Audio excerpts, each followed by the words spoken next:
And we have a jam-packed show today with big breaking news on multiple fronts. Hunter Biden gets a sweetheart plea deal to avoid jail despite even more evidence of corrupt foreign dealings. Durham gets grilled on Capitol Hill, Adam Schiff censored, all while the never-ending witch hunts against Donald Trump continue to intensify. Revolver News founder Darren Beattie will join us in just moments, you don't want to miss it, to break it all down. Plus, he'll have exclusive details about more dirty tricks inside the weaponized FBI. And later in the show, legendary political strategist, iconic political advisor, the one and only Roger Stone will be here to deliver his expert analysis on the state of the 2024 race and so much more. That's coming up. You don't want to miss it. So we lead off today with Hunter Biden pleading guilty to 2 misdemeanor tax evasion charges, in addition to a pretrial diversion agreement for illegally owning a gun while being a drug user. Yes, you heard that right. Meaning he'll only face probation and there will be no jail time. But for you or me, or anyone else, like Don Jr., we'd be facing years in prison. And on every single count, DOJ violated their own internal policies, a policy that directs prosecutors to charge the highest and most reasonably provable offense. That did not happen here. And don't forget, it was Joe Biden himself who wrote the 1986 bill that inflicted harsh sentences for use of crack cocaine. Not for his son. But when it comes to his own son, Hunter Biden, well, the rules are different. Check out this video a Twitter user put together showing the hypocrisy side by side. Have a piece of crack cocaine no bigger than this quarter that I'm holding in my hand, $1/4 of $1. We passed a law through the leadership of Senator Thurmond and myself and others, a law that says if you're caught with that, you go to jail for 5 years. You get no probation. You get nothing other than 5 years in jail. Judge doesn't have a choice. Under our forfeiture statutes, the government can take everything you own. Everything from your car to your house, your bank account, not merely what they confiscate in terms of the dollars from the transaction that you just got caught engaging in. They can take everything. I don't care why they become a sociopath. We have an obligation to cordon them off from the rest of society. They are in jail, away from my mother, your husband, our families. So I don't want to ask what made them do this. They must be taken off the street. I kind of like that original joke. I don't know, but what happened to him now? Because the rules don't apply to Hunter Biden. And don't expect to hear any of this from far left Democrats who are actually still obsessing over the long debunked Russia hoax. And we saw it on full display yesterday when John Durham testified in his investigation into the Russian collusion lie. And just like clockwork, Schiff doubled down on his collusion delusion, but was dealt a brutal reality check by Durham. Take a look. That a Russian official was offering the Trump campaign, quote, very high-level and sensitive information, unquote, that would be incriminating if Hillary Clinton was part of, quote, Russia and its government support of Mr. Trump? Are you aware of that? Sure. People get phone calls all the time from individuals who claim to have information like that. Really, the son of a presidential candidate gets calls all the time from a foreign government offering dirt on their opponent? Is that what you're saying? I don't think this is unique in your experience. But we do have a bit of good news. With the ultimate collusion hoaxer, Adam Schiff, being censured by the House for his nonstop false claims about Trump and Russia. Here was the scene on the House floor. Take a look. Vote. The yeas are 213 and the nays are 209. With 6 answering present, the resolution adopted. Without objection, the motion to consider is laid on the table. House will be in order. And we have so much more to get into, and here to break it all down, Revolver News founder, former Trump speechwriter, one of our absolute favorite guests. I can say that. I speak on behalf of myself and Don Jr., Darren Beattie. So thank you so much for being here. Can you believe what we've seen? Well, it's amazing, and we've seen a lot. It's hard to keep up these days with all the latest revelations regarding the Biden corruption, which seems to be all the rage today. But, you know, there's the kind of obvious but still critically important point that this is a degenerate and corrupt crime family that I wouldn't go so far as to say running the country, because they're not really running the country, but they have some kind of symbolic presence as occupants of the White House at the moment, and that is a disgrace to the country. And of course, if we had a fair and well-functioning justice system, there wouldn't be some sweetheart deal for Hunter.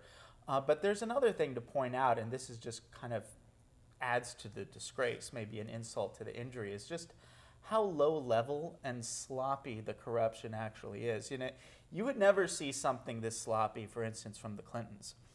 The Clintons built up. They don't leave any evidence behind. They built or humans. The Clintons. They're different levels of being a villain, of being a criminal. The Clintons operate at such a high level of criminal sophistication. They built their own infrastructure. You would never really catch them having these tawdry kind of, you know, text messages with somebody that they're bribing with. That's something that a low-level, sloppy person would do who hasn't created a real infrastructure within which a kind of socially sanctioned corruption could take place. You know, when you make the rules as part of an infrastructure, you don't have to resort to these kinds of overt and conspicuously sloppy dealings. So it really shows us not that just that they're a criminal, which we all know, and Clintons are, of course, also criminals, but they're sort of, you know, a low-level criminal, which kind of makes it all the more disgusting. You know, as long as you're going to have criminal, might as well have some sort of mastermind. But the Biden family, they're like, you know, a dollar store version of, you know, Whitey Bulger, you know, in Boston, and that's going pretty low. So it's a big disgrace. I don't think we'll see anything come of it. The only option, I think, for actually accountability, if you want to call it that, would be not that people are outraged, not any kind of outcome corresponding to, actual justice, but I think these revelations are important leverage that the regime itself holds over Biden should the regime decide that Biden is no longer a viable figurehead for the United States. And so if they needed to move him out for 2024, they have the leverage to do so with these revelations. Isn't it really true? And Right. It might be what it's all about. I think so. I mean, we'll have to see. And, you know, we'll get a signal that that is the case if we see sort of the more regime-aligned corporate media kind of making a big deal out of this. The signal there Then you is know they're acting in concert. And indeed. the Then fix they're is in, thinking, okay, we have somebody else in mind. This is our move. like Gavin Newsom. Quite possible. Yes, You I know, saw the article today in he seems Politico. to be groomed for something The big. sit down with Sean Hannity, the Political article today. He's been helping, Biden. Right. They were just in California together. He did the fundraiser for him in Marin and Kentfield with big donors. Right. It's interesting to see this all come to fruition. You see Kamala go more in the background, but this is such a slap on the wrist. Now, Bill Barr also said, Darren, that look at the standard of justice here. Mm-hmm. It's a complete, in my opinion, perversion of justice. Mm-hmm. However, he said that he had told the DOJ essentially, like, people are going to question the fact that you're going after the former president, doing all of this two-tiered system of justice. They want to believe that this is fair and this is equitable, that it was really a necessity that they actually go after, in some fashion, Hunter Biden, with all the obvious evidence of criminal wrongdoing. And so here they go with a misdemeanor violate their own like sentencing and charging standards, etc. Right. To what? Make it look like they're actually being fair, that they're not just persecuting Trump. Yeah, I think the whole thing is, it depends the level of intelligence and sophistication of people running the show. If I were sort of behind the scenes, if I were one of the bad guys sort of pulling the strings in the regime, I'd say this is a perfect setup, because we want to give people the illusion of justice and accountability, because we've seen one crime after another with zero accountability. That really erodes legitimacy, which amounts to political capital that the regime needs to rob us and plunder us still more. They need to preserve some of that legitimacy. If I were them, I would throw the book, do something serious to the Bidens, get rid of them, and as you say, run Newsom, who is a far more viable candidate anyway than somebody like Biden. It's a win-win across the board, because you restore the appearance of accountability, so you shut up the critics, but you're really not doing anything meaningful. It's all on a superficial level. But still, you say Perception is reality, you say, yeah. look, we're going after Hunter, so what? He's expendable. Go after Hunter, get rid of him. That shuts up the people and conservative media pointing out the double standards. But you should want to get rid of them anyway, because you want someone younger, more viable, less, shall we say, senescent than the stumbling and bumbling Joe Biden. Do you even notice, Darren, when that video that we just played, you see Joe Biden before, right? Look how far he's fallen and how completely out of touch and demented. Like, it's unbelievable. When you see how he used to be able to articulate and make a complete sentence and whatever, now you see it's just a disaster. Right. He used to be an effective politician. He was never a genius. He was never, a top-level player. He's never going to be a policy wonker out. Thank you. He was, he was never even sort of this big charismatic figure that people portray Bill Clinton or Obama as in different ways. He was always kind of a B-team guy, but a reliable guy who's been there forever. And so, he's certainly very different a while ago. And as you point out, his policies, you hear a lot on conservative media how look at Biden, what he said 30, 40 years ago.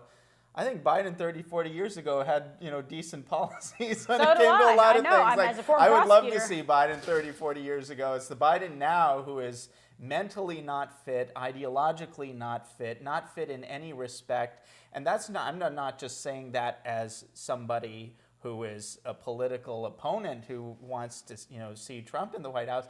If I were on the other side, I would probably be even more invested in getting rid of Biden. So again, we'll have to see, but the leverage is there, and it's really the mechanism and the pretext is right there on a silver platter if the regime should want to use it to remove Biden and get somebody better. Is your prediction that this in fact will occur? Like, in your gut, what does it tell you? Well, you have sources too, but... Yeah, I mean, I don't have any special insight into it, but I would say probably more likely than not. Yeah. I just don't see the physical sustainability of his, and mental, let alone, candidacy. How does he get through actually having to campaign unless they try to shut the country down again, where he got away with it last time, basement Biden, hiding in his basement? Well, that is a fair question, but recall what the 2016 campaign was like. Hillary was not doing very well. It seemed like she didn't listen to her husband who told her to go to these swing states. It seemed like they had her in a basement half the time, and it was a fairly close election. So I think the regime is in a position of confidence, thinking we're so powerful at the moment that we could even get away with Biden, but why do that? But think about it. It's like essentially 6 years, like 4 more years of Joe Biden. Now think about that. After, getting through the election, et cetera. So it's like 6 years. How does he even make it through his term? I was thinking today, and I'm saying to myself, my God, his vice president that he has in place is actually, if he gets reelected, is actually somebody who would have a chance of being president by default, because if he fails and they just, step it aside. Absolutely, and it's clear. And I wonder if he's going to keep Kamala. Right. Because she's a disaster. Yeah, I think it's clear that the regime does not want Kamala, or Kamala, however you say it. They don't want Kamala. They don't really want Biden. So I would say it's more likely than not there's another option that emerges over the course of the campaign season. But again, we'll have to see. I mean, in either case, we're dealing with figureheads, but that's all the more reason, if you have a figurehead, have somebody who's more viable, somebody who can be sold.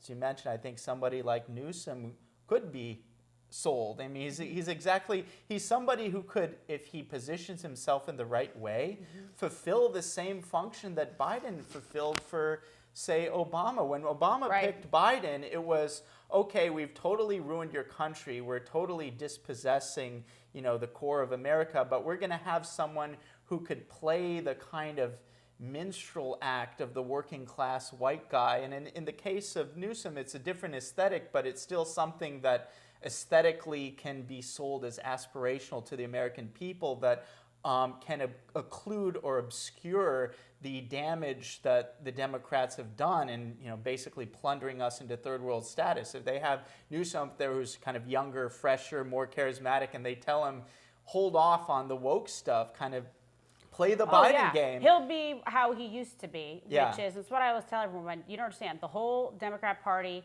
and liberals have gone so far left, so woke. That's not how it was 20 years ago. Right. He was moderate to conservative. He was like very pro-business, very pro-small business, obviously for tech and development and all of that. But then this whole thing has just unraveled to insanity with what's happened before. When I was First Lady of San Francisco, it wasn't like this. Right. We had clean streets. We had great, law enforcement.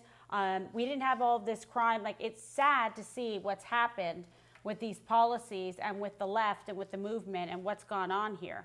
To me, it's astonishing, and it's just like, basically infiltrated the rest of the country, and especially, in blue states. So if that party is to survive, they're going to have to pivot a little bit more to the center and be a little bit more moderate in some of the viewpoints to be able to govern effectively. Just in terms of messaging, Yes. they can say, okay, we're going to ruin the country when we get in, but somebody like Newsom messaging as a kind of moderate centrist could be extremely compelling to a lot of Americans, I think, and far more compelling than Biden with all of their baggage and just the optics of having this kind of bungling old man. So I know what I would do if I were pulling the strings in charge, if I were George Soros or whomever, but we'll see if they're smart enough to actually do it. I think we see the steps in place because you see Gavin with Joe Biden a lot, like they're side by side. He's checking in with them politically on what he does and what he says, and like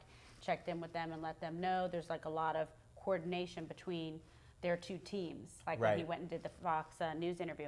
But I want to circle back again about just the dysfunction, in the party, and just the level of, I don't know, when you see this, it's like an evil character out of a cartoon, Adam Schiff, okay? So finally, I mean, the guy flat out lied, but he doubled down on it. So he's been censured and et cetera. And it's a step in the right direction, I would say. But you actually have a very big story out on Revolver News surrounding a major admission made by the former head of the FBI's January 6th pipe bomb investigation. Lay out what you found, because I think this is fascinating. This is a remarkable story, and a remarkable development for any of the viewers here who may be new to me or new to Revolver.news, which is my news site. We've done really important investigative work exposing what I call the January 6th Fedsurrection. And the term, as it suggests, shows that the elements of the federal government have played an active role in various components of January 6th. And I've always said there are two smoking guns to the Fedsurrection. One is the case of Ray Epps. I believe we spoke about him in our last segment. And the other smoking gun is the so-called January 6th pipe bomb. If you remember, they made this big deal about the pipe bomb, there was a pipe bomb, somebody planted the pipe bomb. Now, there's so many different angles of this story. Revolver News has absolutely ripped it to shreds. If you're not up to date, just go to revolver.news and get caught up. Just as a very quick summary, the circumstances under which the RNC pipe bomb was discovered, completely implausible, infinitesimally plausible. The circumstances under which the DNC pipe bomb was not found, sitting out there for 17 hours when nobody found it, including the Secret Service, who now we know swept the area, that's totally inconceivable. So we knocked those two things out. We prove definitively that the FBI is withholding critical surveillance footage that would have depicted the pipe bomber actually planting the bomb. And we proved that the video is forensically altered such as to make the frame rate so slow, no one can identify who this person is. So this is just the background. Now, this is kind of an interesting twist because this FBI guy in question, that I'll speak more about him soon, he's done a lot of interesting and frankly really unexpected things. He volunteered himself before the Judiciary Committee. He's in retirement now, and I firmly believe the reason he retired, since he was the public face of the pipe bomb investigation, is Revolver's reporting was embarrassing them so much. He quietly retired from his office, which never happens because the person who runs the Washington field office, that's like the stepping stone to the Hoover building. Nobody ever does that. He quietly retired to an accounting firm, KPMG. But weirdly, he volunteers himself to talk to the Judiciary Committee. And what does he tell them? You know how these guys work. If they don't want to tell you something, they don't tell you something. They say, oh, I don't want to comment on ongoing investigations, or oh, I can't recall. They have a million ways that they can dissimulate and just not tell you anything. But he wasn't like that. And he spoke about a lot of things. First of all, he spoke about the Mar-a-Lago raid, which is the basis of the the ridiculous, charges against Trump, the latest round of charges. He spoke about that in a very insightful way, saying, here are 2 or 3 critical ways that we violated normal protocol in our procedure here. Normally you have the field office people, the regional field office people. They insisted that it be the Washington people. We could have easily asked permission beforehand. There are a lot of things that he could have done to smooth it out. The officials in Washington told him no. And the normal people that would have handled it, they outsourced it to counterintelligence operatives within the Department of Justice rather than the FBI. So he basically came out and came clean and said in more or less words, the Mar-a-Lago raid was totally illegitimate. Now, this is really weird coming from this guy because Revolver.news was the first to bring him to national attention. He started out head of the Detroit FBI field office where he oversaw what is now known as the disgraced investigation into the Whitmer kidnapping plot, which is, from top to bottom, an entrapment operation of the most disgraceful kind. He was the guy who oversaw that. Then he was handpicked, of all people, by Director Wray to lead the Washington field office in the months leading up to and after January 6th. Now, as I mentioned, he became the public face of the pipe bomb investigation. So here's somebody who is intimately connected to some of the dirtiest operations against Trump. The Whitmer thing was supposed to be the October surprise for Trump. Right. And so he was intimately involved with this stuff. And of all people, it's weird enough that an FBI guy comes clean about Mar-a-Lago raid. Of all people, this guy. But it gets even crazier because he doesn't just talk about the Mar-a-Lago raid. He actually answers questions about the pipe bomb investigation based on Revolver's research. And to read the full thing, go to the site, go to Revolver News. But some of the whoppers, I got to say, one of the questions that was very wisely asked by members of the Judiciary Committee said, look, we know for a fact that you folks in the FBI have been using geofencing technology to identify January 6 participants. In the case of this alleged pipe bomber, which we have depicted on surveillance footage the evening of the 5th, alone in a specific place at a known time, that's a layup in terms of how geofencing works. just one person. You know, if there are a bunch of people in a crowd, you have to suss out, like, who is it? There are a bunch of numbers. This is just one person, one phone, one place, one time. Should be the easiest thing in the world to find out who this person is. And again, he could have just said, I don't want to comment on investigation, but instead, he said something amazing. He said, yes, his body language got really weird, according to multiple first-hand reports. Body language weird, kind of shifty-eyed, you know, the Schiff eyes. Yeah. And he said, yeah, we did try the geofencing. And then he got more uncomfortable. He said, the telecom company came back to us and they said the data for that specific time and place was corrupted. And he admitted this is severely unusual.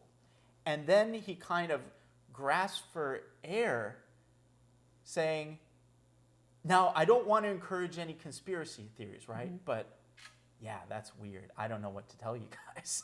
We tried the geofencing, and for that place and time, it was corrupted. And you know, he was asked another critical question. Well, what's the deal with the DNC surveillance footage you guys released to the public? I mentioned one of our really compelling reports had to do with the forensics of the surveillance footage that they put out, the surveillance footage from the DNC.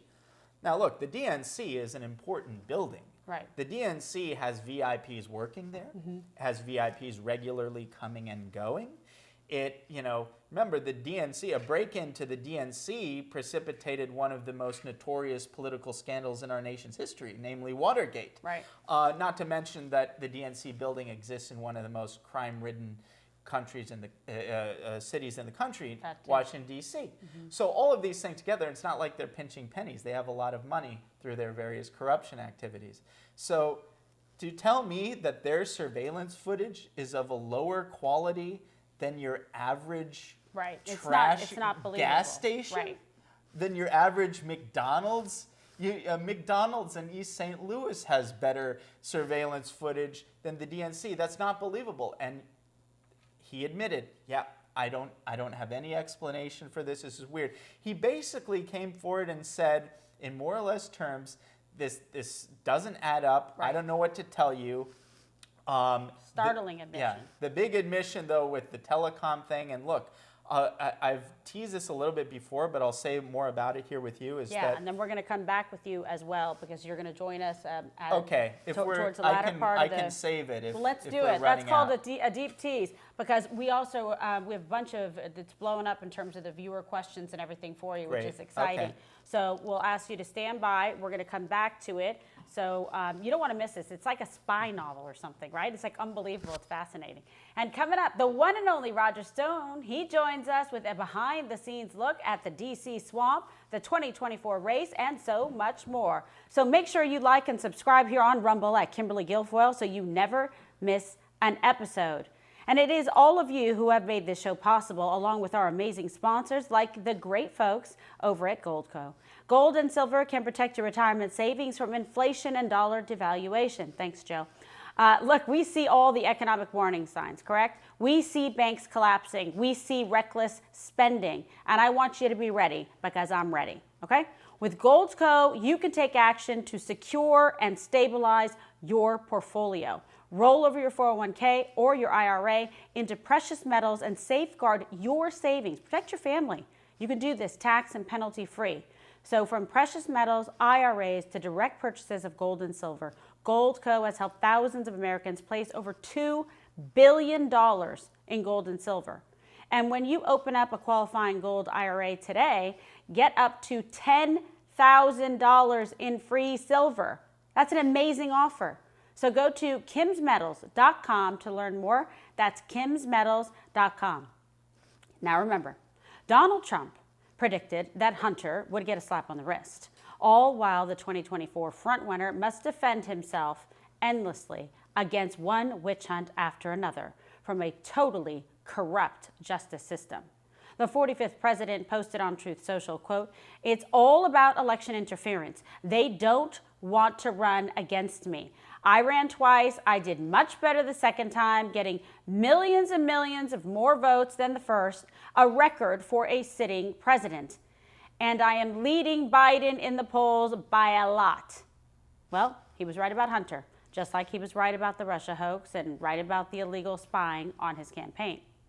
Here, for reaction, the one and only, the legendary political strategist, political icon, best-selling author, host of the Stone Zone, the one and only Roger Stone. What a pleasure to have you on the program, Roger. Thank you so much, Kimberly. Look, the president has no more fierce, effective, or loyal advocate than you. So it is a great honor for me to be on your show. Thank you so much. That's a very nice and generous compliment, because I feel the same way about you. God bless. I mean, it's as if we're watching some kind of Netflix special or something, because you cannot believe, right, the stuff that's going on in this country. You've been right about it from day one. You've predicted all this. You identified it. You called people out. And you yourself, my God, have been unbelievably persecuted, trying to destroy your life. And it's so good to see you bounce back from everything. You're such a fighter. So I just want to say that, and I know our viewers love you. Well, thank you. I think most Americans understand that I was targeted by the Mueller witch hunt simply because I'm a 44-year friend of Donald Trump, and I wanted him to run for president as early as 1988. Oh, I remember. I was ultimately charged with lying under oath to Congress in my voluntary testimony about Russian collusion that we now know definitively does not exist. That's not even possible. But you're right. My wife and I lost our home, our car, most of our insurance, our savings, my ability to speak because I was gagged by a federal judge. Terrible. And the real reason they charged me was not because I had any comment that hid any underlying crime. The real reason they charged me was to pressure me into testifying falsely against President Trump, which I, of course, refused to do. Here's the worst part, Kim. After we lost everything, and after the president saw the injustice in my prosecution and commuted my sentence just before I was to be taken to a dank Georgia prison to die, and then that Christmas, with your help and others, I was pardoned. The Biden Justice Department filed a civil suit against my wife and I right after my wife was diagnosed with aggressive stage 4 cancer. Oh, I remember. They did not claim, and there was no evidence that we failed to report income or that we failed to correctly report assets. We were simply out of money. I had made 8 years of monthly payments without ever missing a payment, but we were broke. Then it is important to note that we never disputed the amount. There was never any dispute. 50% of the $2 million that they claim I owe them, by the way, are interests and penalty. But they refused to negotiate that down as they would normally for the average taxpayer who isn't a friend and supporter of Donald Trump. Here is the point. Any claim that this is similar to the situation of Hunter Biden, who failed to report millions of dollars of income, that's tax evasion, and my inability to pay taxes, which I faithfully and accurately declared on our returns, is apples and oranges. They aren't even remotely similar, and I'm glad to have the opportunity to come on your show and explain that, because some freak on the 5 on Fox, you remember that show, Kim? Oh, yeah. She the other day said, Roger Stone was allowed to evade $2 million of taxes, and then President Trump pardoned. No, all of that is categorically false. There's a 2-tier justice system in this country. If you're Hillary Clinton, if you're FBI Director James Comey, if you're Rod Rosenstein, if you're John Brennan, if you're Andrew McCabe, you can lie under oath to Congress about material matters, about matters of national security, and nothing will happen to you. But if you're a supporter of the president, you will be framed and destroyed. And if you refuse to cooperate in their efforts to destroy the president, they try to send me away for 7 to 9 years. Here's the bottom line. On November 3rd, 2020, election night, the busiest media day of the year, at the stroke of midnight, strange time to put out a press release, based on the order of a federal judge, Robert Mueller was forced to release the last remaining redacted section of his long-hidden final report, in which he admitted that he had, quote, found no factual evidence, close quote, of Russian collusion, WikiLeaks, collaboration, or any other crime on my part. But you won't read that in the New York Times or the Washington Post or the Wall Street Journal. It's outrageous, you know, to see it play out. And I know so many Americans were riveted and so outraged over the persecution that you suffered and your dear wife, God bless, you know, who was battling cancer at the time. It's so upsetting, the whole thing. And then I remember seeing it, you know, conveniently, CNN had cameras at your house when they went, you know, to your place to take you in. Talk about that for a second. Sure, this is an absurdity. Look, I was arrested at 6 o'clock in the morning when 29 heavily armed FBI agents in full SWAT gear, brandishing M4 fully automatic assault weapons, surrounded and then stormed my home for the first time nonviolent crime of allegedly lying under oath to Congress. This cost the taxpayers $1.1 million. The government was shut down at the time, so all those agents were getting time and a half for overtime. But you're right. Surprisingly, there was a full CNN camera crew 25 feet from my front door. How incredibly coincidental. In fact, the home security camera showed that they showed up and set up their camera stand exactly 15 minutes before the FBI arrived. Wow, what a coincidence. I was arrested at 6:06. By the way, normally, as you know, because you're a very learned attorney, they would simply contact your attorney and say, Correct. we're charging your client, you know, in a nonviolent crime, tell him to come turn himself in. Okay. But of course, that would not have given CNN the great drama that they were looking for. The political theater that they were looking for. Yeah. They want the visual of Trump's smartest top supporters and people that are actually know what the hell they're doing to help fight for this country and gives him good advice. They want to completely you know, disable you. They want to put you out of business so that you can't do this, what you do every day to try to fight for the country, to try to help President Trump. And it's outrageous to me. I mean, that's what they were trying to do to you, to Bannon, or, you know, all of the above. No, it's exactly right. So at 6:06, yeah. I was taken into custody. At 6:11, one of the on-air personnel at CNN texted a copy of my sealed indictment to my lawyer. There were no court markings or court stampings on it. It didn't get unsealed until 3 hours later by a federal magistrate. How is it possible that CNN had a copy of my sealed indictment? But when you looked at the metadata tags in the indictment, it had the initials of the man who wrote it, Andrew Weissman. Therefore, the man who leaked it. By the way, the leaking of the government's plan to execute a search or arrest warrant is a felony. But of course, the judge in my case could care less. So CNN got an award from the White House Press Correspondents Association for their tough investigative reporting and the hunch that they just showed up at my house on the outside hunch that I might be arrested that morning. It's all BS. They got tipped off. It was an illegal tip. If the purpose was to intimidate me, to pressure me to lie against the president, well, it failed. It failed utterly and miserably. And look, I think I've been very clear about this. I prayed for justice. I prayed that the president would see clearly that I was being persecuted, that I had done nothing wrong. There was no Russian collusion to lie about. So this entire Soviet-style show trial, this kangaroo court, is what they're now trying to put the president through. This indictment against him is an absurdity. Under the Presidential Records Act, he's entitled to do anything with documents that he wishes.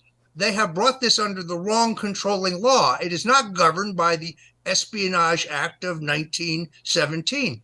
This is a stretch, but because the federal courts have held that a person must be tried within the jurisdiction in which the alleged crime took place, the left is now apoplectic that Donald Trump will go to trial in South Florida, where he legally lives, and by lot, by random selection, the judge is not a deep state judge. The judge happens to be a Trump appointee. By the way, that's our system. There is no grounds for her to be recused. But this is why Andrew Weissman is having a hissy fit, because there's a possibility, just a possibility, that President Trump might actually get a fair trial in South Florida, and the unhinged left cannot stand it. Oh yeah, the outrage of it all, right? It's unbelievable. Yeah, I don't know. Finally, I guess maybe we caught a break, you know, for one chance. But I want to ask you about Adam Schiff, because this is a truly despicable human being. Okay, He has unfairly defamed, attacked you mercilessly for years. He's done it to Don Jr. He accused him of treason, punishable by death, when all the while he was the architect of this deception, of this fake, Russia collusion hoax, and he was doubling down on it quite shockingly, even this week. What is your reaction to the censure of Adam Schiff? Well, it's kind of a bittersweet in a sense. First of all, Adam Schiff is the greatest huckster, con man, congenital liar, and fraud to ever grace the U.S. Congress. That's a pretty big statement if you think about it. In my case, he specifically broke the law and the House rules by leaking my classified testimony. In fact, he collaborated with the Mueller prosecutors in order to fashion gotcha questions in order to frame me in a process crime. He knew there was no Russian collusion, even though he said repeatedly that he had seen more than circumstantial evidence of Russian collusion. Well, Adam, where is it? Produce it. We're still waiting for it. The only guy who actually colluded with the Russians turns out to be Adam Schiff himself. He's got caught on tape talking about naked pictures of Donald Trump that don't exist. Here's the bad news. I'm glad that he has this shame on him now, and that the entire world can see what a fraud he is. On the other hand, you and I both know that he will use the censure by a Republican House to raise millions of dollars for his campaign for the U.S. Senate in California. Right. So Shifty Schiff will wear it like a badge and will probably end up raising millions of dollars for him. They're going to refer all of his lies and all of his misdeeds to the Ethics Committee. But let's be very clear. This is the same Ethics Committee that had no problem whatsoever with Eric Swalwell having a sexual relationship with a red Chinese spy, who then placed employees in Swalwell's office where they had access to classified information from the House Intelligence Committee. And the House Ethics Committee said, oh, no problem whatsoever. So Eric Swallowswell, the guy who for 2 years insisted that I was a Russian traitor, turns out that he's the red Chinese traitor, but he's still sitting in the Congress, and he himself should be censured for that, in my opinion. I 1,000% agree. It's unbelievable because the standard is it's so skewed. It's not even, double standard doesn't even do it justice. It's so outrageous. And the amount of collusion between all these, different government agencies and entities and these individuals, in Congress and the Senate and the media like CNN and MSNBC is it's outrageous. They're all complicit, quite frankly. But I want to talk about your famous book as well, called Stone's Rules. So what rules should the MAGA movement be looking for in terms of guidance right now in this moment in American political history? And I also want you to tell me what advice you would give to our friend, Donald J. Trump. Well, I guess the most important rule of all is never give up. A man is not finished when he's defeated. He's only finished when he quits. And I never intend to quit. That's the quality that I saw in Donald Trump when I first met him in 1980, when I was working on Ronald Reagan's campaign for president of the United States, and I was assigned to New York. And by some finagling, I managed to get a meeting with Donald Trump. And I saw immediately that he had the size, and I don't mean the physical size, I mean the stature, right, the independence, the toughness, the clear-headed thinking, the patriotism, frankly, to be a great president. Not just a great presidential candidate, but a truly great president, which is why I kept bringing it up. I brought it up in 1988. I brought it up in 2012. And of course, in 2016, we're at that exact moment in time in which he was the right man at the right place at the right time with the right beliefs and the right message to save this country. And despite the fact that there's no question that no one's perfect, in his first term, he made a few mistakes, but he also gave us the most robust economy in American history. Record job creation, record wage growth, the lowest levels of unemployment in American history among all Americans, Black, white, Hispanic, Asian, young, old, urban, rural. He rebuilt our military strength, which had been allowed to atrophy under Barack Obama. Very true. He appointed scores of conservatives to the federal courts. And I think this is the most important point, because I'm like you, I'm kind of a libertarian conservative. There were no new wars under Donald Trump. Exactly. Donald Trump actually successfully brought our men and women home from the Middle East without losing our allies there, the way Joe Biden did in Afghanistan. And there's no doubt whatsoever that Vladimir Putin would not even think about invading Ukraine. The Chinese would not even think about an assault on Taiwan because of the unpredictability of Donald Trump. Donald Trump understood that unpredictable quality, which was, by the way, used by Richard Nixon in his foreign policy, is what kept our enemies at bay. He told Putin directly, if you go into Ukraine, I'm going to hit you with everything we have. And he laughed and said, I don't know if Putin believed me or not, but if he just thought there was a 10% chance that I might be serious, there was no way he was going into Ukraine. That, to me, is the single best piece of advice I have, which is this country is careening towards World War III. The Biden administration doesn't even have peace negotiations going on. And when the Ukrainians tried to work out a peace deal with the Russians, it was scotched by the Biden administration. There is only one man who has the confidence of everyone involved, who knows Putin, who knows Zelensky, who knows the Chinese, who knows all the world leaders. He proved in the Middle East that he can forge a complicated peace deal. He convinced the North Koreans to back off their nuclear weapons development program. No other president could do that. He kept Taiwan safe. Donald Trump could end this war literally in 24 hours. I believe it. Could it take 48 hours? It might. But he's a deal maker.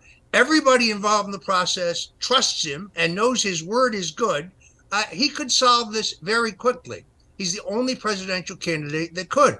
Fortunately, I think Governor Ron DeSantis is a cheerleader for the war in Ukraine. He'd probably send them a couple billion more so it can be stolen. Donald Trump is the peace candidate in this race. He's the only candidate that has the bona fides to end this war. And if he doesn't do it, we could be heading to a nuclear Armageddon. I think you're absolutely right. It's alarming, and people, if they're frightened by hearing that, they should be. This is why 2024 more than ever, obviously, back for him, winning when he was running in 2016 and everything, and the great job that he did, God bless. We know what he's capable of. We know that he can get it done, and we do need to have our enemies fear us to keep them in line. We don't need this. I'm guaranteeing you, I agree with you 1,000%. Russia and Putin would not be on the march like this. This would have never happened under Trump. Afghanistan would have never happened under Trump. And we just can't afford to have this, moron, Joe Biden, occupy the White House any longer, I'll tell you. So congratulations on everything, Roger. I want to have you back on a lot because I love you. I think you're brilliant and you're fearless and you're a great American patriot. And what they did to you, I know made you stronger, because if they thought they could break you, they were sadly mistaken. Well, as you know, Kim, I had the president on my new WABC radio show from our very first show. What's amazing to me is how calm, cool, confident, resolute, talkative he is. Here's a guy with the pressure of the world on his shoulders. They want to lock him up for 400 years. Why? Because they're petrified about running against him in a free, fair, honest election. They know they cannot beat him. They know the American people love him. They're seeing the same polls we are. He's leading Joe Biden by a lot, as he would put it. So they resort to lawfare, just as they did with me, just as they did with General Flynn, just as they did with George Papadopoulos, just as they did with Paul Manafort. It is a broken system. To win this, Donald Trump has to run the table. He has to draw to an inside straight, to use a poker analogy. But he's always been extraordinarily fortunate. But the most important thing is he's extraordinarily tough and courageous. He put it best. This is the final battle. This is it. If he does not win this election, there won't be another presidential election, in my opinion. And he is up to the task. I mean, I can't get over how completely composed and collected and determined he is about 2024. He really is. So I will be out there shoulder to shoulder with you. I really love your show. I never miss it. I have to usually see it, after the fact. My own show is on Rumble at 5 o'clock at stonezone.live. So I'm forced to watch the rerun, but you're not going to get knocking them dead. I Oh, love I it. give them hell. Let me tell you something. They try to break me every day, and I say, come on, hit me a little harder. You got nothing. Listen, I love your show too. It's very, very good, and I love the name. And again, I'm just so happy for you with everything that's going on. And you're out there, you're making a difference. And you know, we got to be on these podcasts and doing this stuff, because otherwise, you know, the folks out there, they don't get the information, they don't get the real news, because the mainstream media will not bring it to you. They're propagandists. They're not real journalists, and they're not honest. Well, look, Fox hasn't been the same since you left. Well, there we go. Okay, now we know we got to get you on your show. All right, check out the Stone Zone. He's coming up right now. Roger, my great friend, thank you so much. Be well. Thank you. God bless you. All right, God bless, son. And my closing remarks just ahead. But first, another word from our amazing sponsors. It's why I'm so excited to tell you about My Pillow 2.0, because the best pillow is getting even better. It's equipped with a brand new temperature regulating technology. It will keep you comfortable throughout the night. I am not kidding you. I hate a hot pillow. I hate getting woken up because my pillow is just not right, okay? Then I got to wake up Dawn, because I don't want to be awake alone. And as Mike Lindell has been telling you, the patented interlocking fill allows you to adjust your pillow, your My Pillow, to your individual needs. So it's going to actually give you the exact support that you need from the bed to your head, and it's going to stay that way throughout the night. That's what you want. And you can buy one. Buy one. You get the second one free with promo code Kimberly at mypillow.com, along with up to an 80% discount on some of your favorite My Pillow products. I have all the beach towels, by the way. They're phenomenal. I love the one with the American Eagle. I just got to do a shout out for that. All the kids love them too. That's mypillow.com/Kimberly. Go check it out. And I also want to bring you definitely improve your life. And back with us is Darren Beattie. Darren, thank you so much. So we wanted to do this and planned it this way, quite frankly, to have you continue to have more time to be able to talk about this, pick up where you left off, and you've got some other stuff you want to tell us. Indeed. I was about to tease a little story, and we're going to hear much more about it, but we were talking about how this former FBI director admitted he tried to get geofencing data for this pipe bomber, and the telecom company said, sorry, dog ate the geofencing data. Same dog that ate the Epstein tapes, same dog that ate the Oklahoma City bomber John Doe #2 tapes. This is a very hungry dog with a very specific appetite, and the dog probably works in the government somewhere. Exactly. But there's an additional part of this story, which is, you know, Revolver News, we're a startup. We don't have the resources of the FBI, unfortunately. In fact, not even close. I'm glad we're able to make an outsized impact. But in my own modest way, just because it's such a no-brainer, I tried to do a geofencing identification of my own. And now the way that the government can do it is they can go directly to the telecom companies. There's another way to do it, there's a handful of mass data centers that collect what is effectively geofencing data from people's app usage, assuming that the apps are plugged into GPS, which many of them are. So there are a handful of these companies that you can actually do business with. Now, I'm a known quantity in terms of, you know, politics. So I knew they wouldn't talk to me, but sure. I do have associates who are clean politically, who are in that world, who are perfectly viable in terms of going to these people saying, hey, I'd like to do business. Here's a request. And so I had a proxy do this for me for multiple of these data centers. And the initial response was, of course, we're happy to take your money. They're business after all. But a day, 2 days later, in every single case, they came back saying, sorry, we're not able to do this job.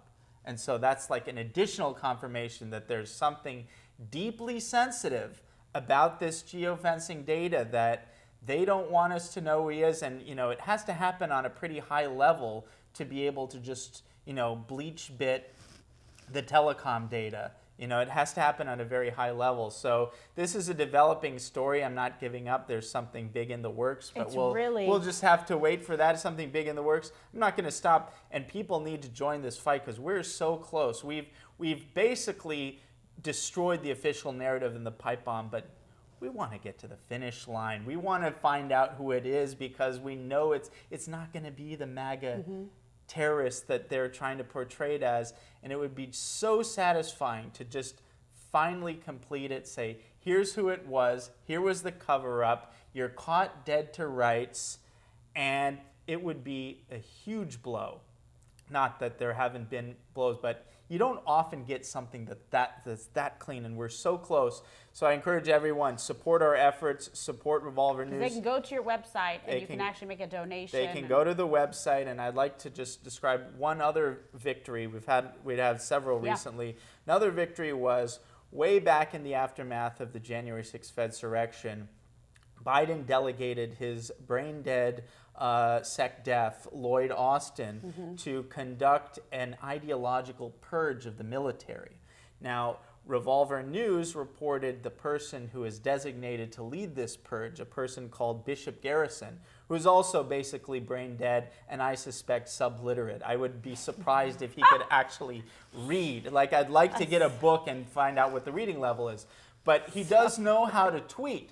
And we uncovered this guy's tweet because it sounds facially, okay, we don't want extremists in the military, right? But when you look at what their conception of extremists is, this guy, Bishop Garrison, he's out there on Twitter basically saying anybody who supports Trump or supports someone who supports Trump, it's like a degree of remove. It's one thing to be a Trump supporter, but if you dialogue with a supporter, then you're done. So no, he just had this catalog of tweets that were absolutely just inappropriate for anyone associated with this kind of thing. We slammed him. We made him close to a household name, and the Soros-funded Rag Media Matters did me a great courtesy because they wrote a whole piece, which is supposed to be a hit piece, on Revolver, saying the Revolver News story, look at how it started with Revolver, and then it goes here, and then it goes here, then it goes here, then it goes to Bannon, then it goes to Jesse Waters, then it goes to Tucker, and then finally at the end of it, I'm very pleased to report this,